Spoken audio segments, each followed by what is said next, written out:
से बेहतर होगा। और इसी मौके पे मैं प्रोफेसर अफरोज आलम साहब की इज्जत अफजाई भी करना चाहता हूं। उसके बाद मैं 2-3 बातें और अर्ज करूंगा।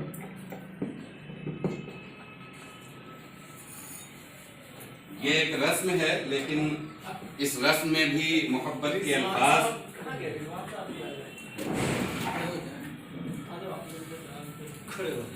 पकड़े, इसको पकड़े, इसको कोई पकड़ लो।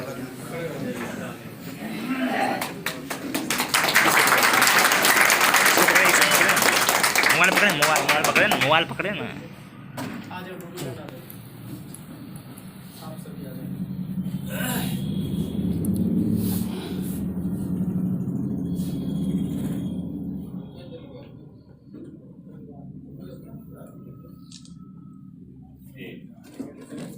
ये एक मुख्तसर सी मेरी तसनीफ है, वो भी आपके खिदमत में पेश।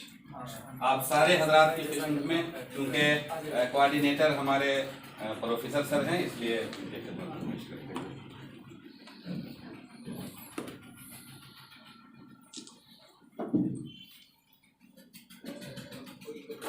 ठीक है, तशरीफ है।